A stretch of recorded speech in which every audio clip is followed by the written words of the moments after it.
हरियाणा के रोहतक में एक ऐसा मामला सामने आया है, एक ऐसी घटना हुई है, एक ऐसी वारदात को अंजाम दिया गया है कि जिसको सुनकर आपको यकीन नहीं होगा। आप सोचेंगे कि क्या इंसान ऐसा कर सकते हैं?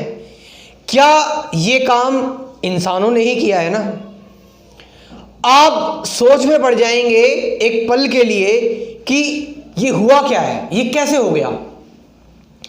तो हम इस पूरी वीडियो में बने रहेंगे और इस वीडियो को बिना गलत और सही के जज किए, बस सिर्फ इस वीडियो में जो फैक्ट्स हैं उनको जानने की कोशिश करेंगे कि जो पुलिस क्या बता रही है और जो न्यूज़ रिपोर्टर्स हैं वो क्या बता रहे हैं और एक्चुअल में जो आरोपी है, उसका वकील है, ये सब के सब क्या बता रहे हैं। पूरी की पूरी कहानी समझने की कोशिश करेंगे हम। तो होता क्या है, एक लड़का जिसका नाम अभिषेक होता है, अभिषेक की जो उम्र होती है वो 20 साल की होती है। अभिषेक की उम्र 20 साल होती है और अभिषेक जो है वो कुछ दिनों से अपने मम्मी पापा से कुछ पैसों की मांग कर रहा था। कोई कह रहा है 3 लाख, कोई कह रहा है 5 लाख। पुलिस ने एक बार 3 लाख कहा और एक बार 5 लाख भी कहा। तो कभी 3 लाख कभी 5 लाख रुपए की मांग कर रहा था अभिषेक अपने मम्मी पापा से।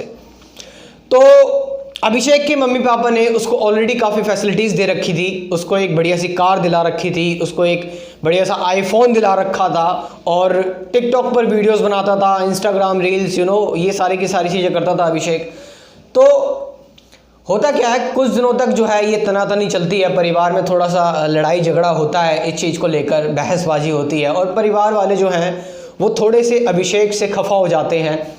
और अभिषेक के जो फादर थे, अब वो रही नहीं है, अभी मैं बताऊंगा सारी चीज़ें। अभिषेक के जो फादर थे वो एक पहलवान भी रह चुके हैं पेशे से और वो एक प्रॉपर्टी डीलर भी थे।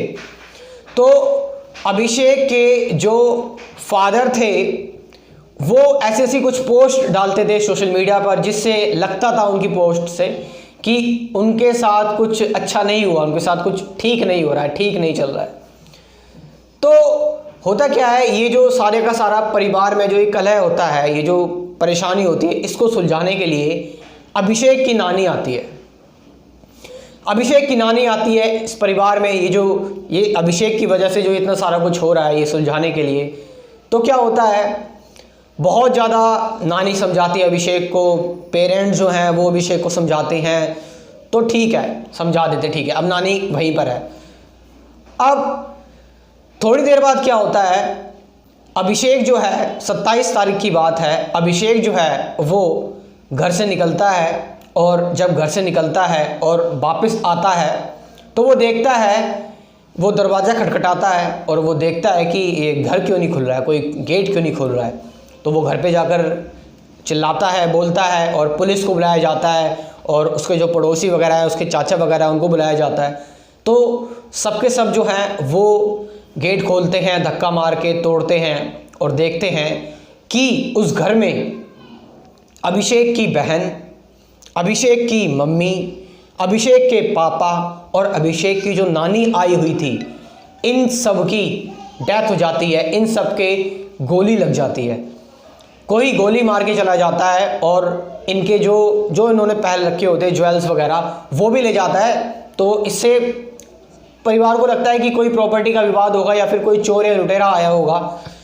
लेकिन कहानी जो थी वो थोड़ी यहाँ ख़त्म नहीं हुई, क्योंकि इतना बड़ा केस हो गया है हरियाणा में। 20 साल बाद एक ऐसा केस हुआ है, क्योंकि 20 साल पहले एक और ऐसा केस हुआ था, वो थोड़ा अलग केस था। लेकिन 20 साल बाद हरियाणा ने ये खौफनाक मंजर देखा है रोहतक में।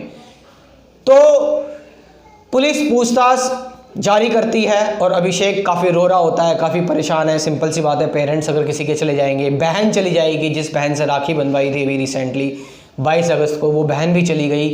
तो अभिषेक रोता है, परेशान होता है, सब परेशान है। शक पुलिस का हर किसी पर है अब तो, क्योंकि इतनी बड़ी घटना हुई है। तो अभिषेक से जब पूछताछ होती है तो पुलिस एक्सपीरियंस है, क्योंकि पुलिस को बार बार ये चीज़ पता लगती है कि अभिषेक बार बार अपने बयान चेंज कर रहा है। अभिषेक बार बार जो है वो कभी कुछ कह रहा है, कभी कुछ कह रहा है, तो कभी कुछ कह रहा है। अब क्या होता है, पुलिस को एक सीसीटीवी वीडियो भी मिलती है जिसमें घटना के थोड़ी देर बाद अभिषेक एक होटल में जाता है जहां पर वो बिल्कुल रिलैक्स्ड है, जबकि उसको पता है कि घटना हो चुकी है, रिलैक्स्ड है। और उसका एक दोस्त होता है जिसका नाम होता है कार्तिक, उसके साथ बिल्कुल रिलैक्स है, होटल में खाते पीते हैं, मज़े करते हैं आराम से। कोई ऐसा लगता ही नहीं है कि कुछ हुआ है, कुछ उसने किया है, जबकि सारा कांड जो है वो हो चुका होता है। तो इस चीज़ से जो है पुलिस को थोड़ा शक होता है कि भाई ये मामला क्या है, ये दिक्कत क्या है भाई। तो अभिषेक के बार बार बयान चेंज करने की वजह से पुलिस को जब शक होता है तो पुलिस और भी अपनी कार्रवाई शुरू करती है और पूछताछ के लिए अभिषेक को बुलाती है। तो जब नंबर ऑफ टाइम्स अभिषेक से पूछताछ होती है और काफ़ी सारी चीज़ें पुलिस जो है अभिषेक से उगलवाती है, तो अभिषेक एक अलग ही खुलासा करता है। अभिषेक बताता है कि असल में वो एक समलैंगिक व्यक्ति है, वो एक समलैंगिक व्यक्ति है और वो अपना जो है वो लिंग परिवर्तन करवाना चाहता है, अपना जो सेक्स है वो चेंज करवाना चाहता है। उसकी सर्जरी के लिए असल में उसको पैसे चाहिए थे और अभिषेक 2.5 साल से उत्तराखंड का एक व्यक्ति जिसका नाम कार्तिक है उसके साथ रिलेशनशिप में था। अभिषेक 2.5 साल से कार्तिक के साथ रिलेशनशिप में था, यानी अभिषेक और कार्तिक जो थे वो दोनों एक दूसरे के साथ हमेशा के लिए रहना चाहते थे, एक दूसरे के साथ हमेशा रहना चाहते थे। और अभिषेक का जो इरादा था वो ये था कि वो ये पूरा का पूरा जो घर है, इस पूरे के पूरे घर को बेचकर पैसा ऐसा लेकर, और पहले तो वो अपना जेंडर चेंज करवाता, उसके बाद ये सारे काम करता, विदेश में जाकर कार्तिक के साथ बस जाए हमेशा के लिए। वो कार्तिक से प्यार करता था बहुत ज़्यादा अभिषेक। अब ये इसमें कुछ कहना, अब ये नहीं पता कि ये प्यार जो था वो सच में रियल में लव था या फिर लस्ट थी, लव था या लस्ट थी, इन दोनों में अंतर करना अभी आगे जो रिपोर्ट्स आएगी उसमें पता लगेगा। तो ये पता चलता है कि असल में अभिषेक ने ही अपने घर के चारों सदस्यों की हत्या की है, अभिषेक ने ये बात कबूल की है, एक 20 साल का व्यक्ति। तो पुलिस ने सोचा शायद अभिषेक की मानसिक स्थिति कुछ ठीक नहीं है, मे बी पर्सनैलिटी डिसऑर्डर्स या फिर बहुत तरह की जो चीज़ें होती हैं, साइको किलर्स जो होते हैं। तो अभिषेक की मेंटल हेल्थ के लिए उसके लिए साइकेट्रिस्ट बुलाए गए। तो साइकेट्रिस्ट और साइकोलॉजिस्ट जब बुलाए गए तो उन्होंने भी अभिषेक को हेल्दी ही घोषित किया और पाया कि अभिषेक ने अपनी विल पर ही, अभिषेक ने बिल्कुल कॉन्शियस तरीके से इन वारदात को अंजाम दिया। तो जब अभिषेक से पूछा गया, घटना की जो जगह है वहाँ पर अभिषेक को ले जाया गया, तो अभिषेक ने सारी बातें एक्सप्लेन की कि कैसे वो घर में घुसा।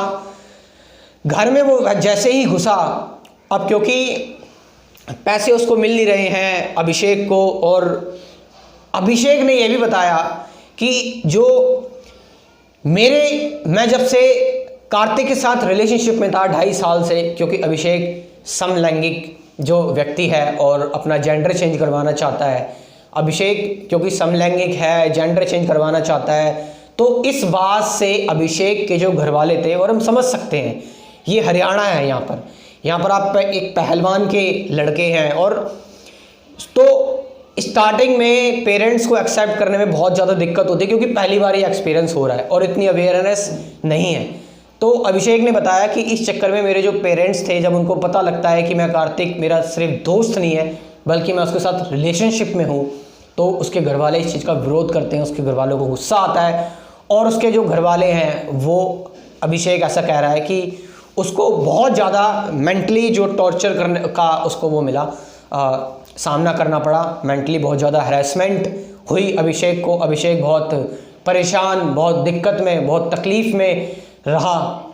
क्योंकि यहाँ पर एक चीज़ हमारे समझने लायक है कि समलैंगिकता को हमारी गवर्नमेंट ने 2018 में ही इसको अप्रूव कर दिया था कि आप अपना सेक्स चेंज, अपना जेंडर चेंज जो है वो करवा सकते हैं। और यहाँ पर घर वालों का क्योंकि अवेयरनेस नहीं है, अब इसमें अगर सिर्फ हम केवल हत्यारे अभिषेक की ही गलती माने तो भी कहना ये जो है ठीक नहीं होगा। इसमें बहुत सारे जो पहलू हैं वो हमें देखने पड़ेंगे। तो अभिषेक को बहरहाल ले जाया जाता है जहाँ पर ये वारदात वो अंजाम देता है और वो बताता है कि वो कैसे घर जाता है, गेट लॉक करता है, गेट बंद करता है। सबसे पहले वो अपनी बहन के कमरे में जाता है, सिस्टर के कमरे में जाता है, और जब वो बहन के कमरे में जाता है तो उसके पास एक पिस्टल होती है। उस पिस्टल से वो सबसे पहले अपनी बहन को गोली से मारता है, चलाता है गोली, और वो गिटार बजाना स्टार्ट कर देता है और वॉल्यूम तेज कर देता है, टीवी की आवाज़ तेज कर देता है अभिषेक, जिससे कि आवाज़ जो है वो ज़्यादा सुनाई ना दे किसी को। लेकिन जो है नानी को आवाज़ जो है वो सुनाई दे जाती है। तो नानी चढ़कर ऊपर आती है। जब नानी चढ़कर ऊपर आती है तो वो नानी देखती है कि अरे अभिषेक, तूने तो सब बर्बाद कर दिए, तूने क्या कर दिया। तो इस तरह से अभिषेक ने, नानी ने जब ये देखा तो अभिषेक को भी मतलब इनसिक्योरिटी हुई, तो अभिषेक ने क्या करा, नानी को भी शूट कर दिया। जब अभिषेक ने नानी को शूट किया तो इसकी वजह से जो हलचल हुई, इसकी वजह से मम्मी को भी पता लगा, और मम्मी को उसने पता तो लगा लेकिन मम्मी ऊपर नहीं आई, बट अभिषेक ने खुद बुलाया कि मम्मी देखो नानी को क्या हो गया। तो जैसे ही मम्मी ऊपर आती है और नानी को देखती हैं तो अभिषेक जो है वो मम्मी को भी शूट कर देता है। तो बचे कौन, अब सिर्फ फादर, पापा बचे हैं, और पापा बचे हैं। पापा रूम में, कोई कह रहा है कि पुलिस कभी कहती है सो रहे हैं पापा, कभी कहते हैं, कभी कोई कहता है कि बहुत सारे न्यूज़ वाले हैं जो वहाँ हरियाणा के जो न्यूज़ वाले हैं जो इन चीज़ों को वो कर रहे हैं, टेलीकास्ट कर रहे हैं, वो कहते हैं कि पापा फ़ोन पर बात कर रहे थे। तो फ़ोन पर बात कर रहे थे और बात करते टाइम वो जो पिस्टल थी वो पीछे उसने छुपा रखी थी अभिषेक ने, और अभिषेक बगल में जाकर बैठ जाता है और पापा फ़ोन पर बात कर रहे थे। और जैसे ही पापा फ़ोन हटाते हैं और कहते हैं अभिषेक क्यों आया, अभी तक तो मेरे साथ कभी नहीं आया, इतने दिनों से लड़ाई झगड़ा चल रहा है, मेरे साथ कभी नहीं बैठा। तो एकदम से फ़ोन रखते हैं तो अभिषेक क्या करता है, सर में जो है वो गोली मार देता है अपने फादर के। और जब अपने फादर के सर में गोली मारता है तो उसके फादर अभी भी छटपटा रहे होते हैं, तो इस डर से वो 2 गोली और शूट कर देता है। तो इससे अभिषेक के जो फादर हैं वो तुरंत मर जाते हैं। और अभिषेक गेट वगैरह लॉक करके, सारी चीज़ें बिल्कुल ठीक ठाक करके, सब कुछ बैलेंस करके चाचा की छत से, अपनी छत से कूदकर चाचा की छत से नीचे आके निकल जाता है, होटल में जाता है, कार्तिक के साथ पार्टी करता है। उसका पूरा का पूरा वो था कि घर वाले मान नहीं रहे थे, पैसे दे नहीं रहे थे, तो अब उसको प्रॉपर्टी सारी बेचनी थी, सब कुछ बिल्कुल पूरा अच्छी तरह। उसके फ़ोन में क्राइम पेट्रोल, जी हाँ, उसके फ़ोन में क्राइम पेट्रोल के काफ़ी सारे सीन भी दिखाई दिए। उसने वो क्राइम से रिलेटेड क्राइम पेट्रोल की जो वीडियोज़ है वो बहुत ज़्यादा देखा करता था, काफ़ी दिनों से उसकी वीडियो उसके फ़ोन से बरामद हुई है। तो क्या है कि ये सारे की सारी चीज़ें करके घटना को अंजाम देके वो जब भागना चाहता था विदेश, वो कार्तिक के साथ हमेशा के लिए अभिषेक जो है वो रहना चाहता था।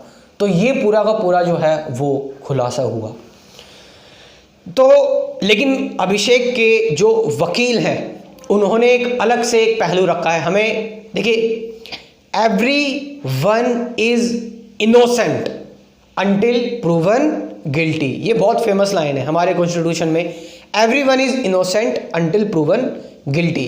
तो हर किसी को अपना पक्ष रखने का अधिकार है, यही एक मानवता है, यही ह्यूमैनिटी है, इसे ही हम एक मानव समाज कहते हैं, इसे ही डेमोक्रेसी कहते हैं।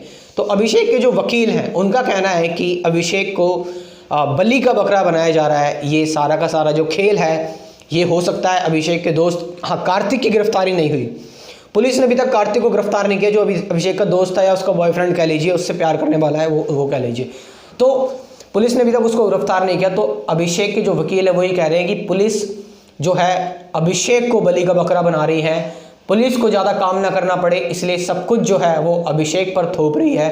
पुलिस जो है सारा का सारा अभिषेक को पूरी तरह से फंसाने की कोशिश कर रही है। पुलिस ने अपनी जांच जो है, पुलिस अपनी जांच में कभी कुछ कह रही है, कभी कुछ कह रही है, कुछ समझ में नहीं आ रहा है। अभिषेक के वकील ने तो पुलिस पर ये इल्ज़ाम लगाए हैं। तो अभिषेक के जो वकील है वो सीबीआई मांग कर रहे हैं। लेकिन यहाँ पर सवाल ये खड़ा हो जाता है, अभिषेक एक व्यस्त व्यक्ति है, 20 साल का है, उसने कई जगह साइन की और ये बात कबूली की उसने ऐसा करा है, लेकिन अभिषेक के वकील कह रहे हैं उससे ज़बरदस्ती ये सब करवाया गया है। पुलिस ने ज़बरदस्ती अपने काम से बचने के लिए, अपनी रिस्पॉन्सिबिलिटी से बचने के लिए, इस केस को की ज़्यादा छानबीन से बचने के लिए पुलिस ने ये काम किया है, ये बता रहे हैं अभिषेक के वकील। तो हमें ये पूरी की पूरी जब तक पूरा सिनेरियो समझ में नहीं आ जाता, जब तक हम पूरा का पूरा एक पूरा कंप्लीट ट्रुथ सामने नहीं आता, तो हमें किसी को जज नहीं करना चाहिए। क्योंकि इससे पहले भी कई सारी ऐसी चीज़ें हो चुकी हैं जिसमें हमने जज किया है। गौरव बसन या फिर बाबा का ढाबा वाले केस में, और एक रेयान इंटरनेशनल पब्लिक स्कूल में जो हुआ था, रेयान के साथ वो हुआ था लड़के के साथ, तो उसमें एक बस कंडक्टर को पकड़ लिया गया था, लेकिन बाद में पता लगा था ये जो काम किया, हत्या की है, वो किसी और ने की है, किसी स्टूडेंट ने की है वहाँ के। तो हमें भी ये सारी चीज़ें जज नहीं करनी है। लेकिन यहाँ पर एक चीज़ थोड़ी सी हमें इस चीज़ पर गौर फरमाना पड़ेगा, इस चीज़ को देखना पड़ेगा कि हमें अपनी नॉलेज और हमें अपने राइट्स, हमें इन सारी चीज़ों पर थोड़ा सा ध्यान देने की ज़रूरत है। कि यहाँ पर एक चीज़ समझ में आ रही है, अभिषेक एक नेचुरल, अभिषेक की अगर एक पल के लिए माने कि ये चीज़ अभिषेक ने करी है, क्योंकि थोड़े बहुत जो सबूत है ज़्यादातर वो अभिषेक, यही लग रहा है कि अभिषेक ने काम करा है। तो अगर हम थोड़ा ये चीज़ देखने की कोशिश करें, जानने की कोशिश करें, तो अभिषेक का जो मामला था वो ये था कि वो जेंडर चेंज करवाना चाहता था और इसके लिए उसको पैसे नहीं मिल रहे थे। अब सबसे इम्पॉर्टेंट चीज़ ये है कि यहाँ पर ये एक लड़ाई का रूप तो ले लेती है, फॉर्म तो ले लेती है, क्योंकि हम जानते हैं कि हमारी कंट्री में इस चीज़ को लेकर अभी इतने लोग अप्रूव्ड नहीं हैं, इसको इतना नहीं समझते, समलैंगिकता को अभी लोगों के अंदर इतनी अवेयरनेस नहीं है इस चीज़ को लेकर। तो कहीं ना कहीं ये जो तनातनी थी, इसकी वजह से जो स्ट्रेस क्रिएट हुआ और इसकी वजह से ये सारी की सारी जो चीज़ें हैं वो आई, वो केवल अभिषेक की गलती नहीं है, उसमें कई सारे रीजंस हो सकते हैं, कई सारे लूप होल्स हैं। कि एक तो अभिषेक इस चीज़ के बारे में, हमारे अंदर समलैंगिकता को लेकर हमारे अंदर बहुत सारे भ्रम हैं, पेरेंट्स को अलग से इसके बारे में अवेयरनेस नहीं है, तो गलती सोसाइटी की भी है। गलती है अभिषेक जिस स्कूल में पढ़ता था उस स्कूल में मेंटल हेल्थ की एजुकेशन ना देना, उसमें वायलेंस को सपोर्ट करना, और अभिषेक ने ऐसा कदम उठाया, हो सकता है अभिषेक ने ऐसा कदम क्यों उठाया, वो एजुकेशन अभिषेक के पास नहीं थी। अभिषेक शायद कुछ वैसे साइकेट्रिस्ट ने तो उसको सही हेल्दी घोषित किया है, लेकिन हो सकता है अभिषेक किसी न किसी परेशानी से जूझ रहा हो, मानसिक तौर पर वो ठीक ना हो। तो यहाँ पर कई सारी चीज़ें हैं देखने लायक। हमें अभिषेक को केवल उस पल, उस मोमेंट जज नहीं करना चाहिए जब उसने हत्या की। अभिषेक को उस मोमेंट जब उसने हत्या की उस पर जज नहीं करना चाहिए। अभी हमें पूरा सिनेरियो देखना है, कंप्लीट सिनेरियो, तब जाकर हम अच्छी तरह, पूरी तरह इस नतीजे पर पहुंचेंगे कि घटना क्यों हुई और कैसे हुई। सो आपका इसमें क्या कहना है, आप मुझे कमेंट करके ज़रूर बताएं। Thank you very much.